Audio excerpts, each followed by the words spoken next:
Okay, everyone, we are still in the Hitchhiker's Guide to the Galaxy, jumping into Chapter 30. So, there you have it, said Slartybartfast, making a feeble and perfunctory attempt to clear away some of the appalling mess of his study. He picked up a piece of paper from the top of a pile, but then couldn't think of anywhere else to put it, so he put it back on top of the original pile, which promptly fell over. Deep Thought designed the Earth, we built it, and you lived on it. And the Vogons came and destroyed it 5 minutes before the program was completed, added Arthur, not unbitterly. Yes, said the old man, pausing to gaze hopelessly around the room. 10 million years of planning, and work gone just like that. 10 million years, Earthman. Can you conceive of what kind of time span a galactic civilization could grow from a single worm 5 times over in that time? Gone. He paused. Well, that's bureaucracy for you, he added. You know, said Arthur thoughtfully, all this explains a lot of things.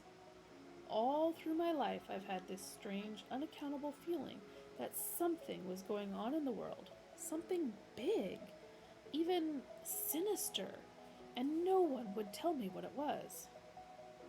No, said the old man, that's just perfectly normal paranoia. Everyone in the universe has that. Everyone? Said Arthur.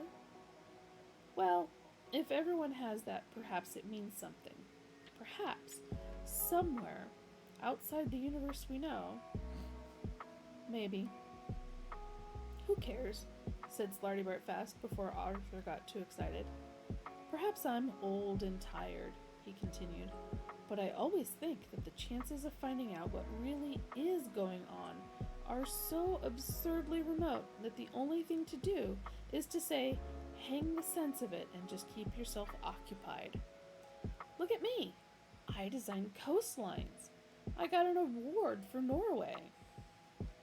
He rummaged around in a pile of debris and pulled out a large plexiglass block with his name on it and a model of Norway molded into it. Where's the sense in that? He said. None that I've been able to make out. I've been doing fjords all my life.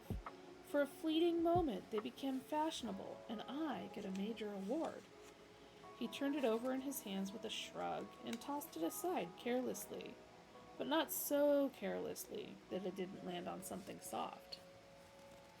In this replacement Earth we're building, they've given me Africa to do. And of course, I'm doing it with all fjords again, because I happen to like them. And I'm old-fashioned enough to think that they give a lovely Baroque feel to a continent. And they tell me it's not equatorial enough. Equatorial!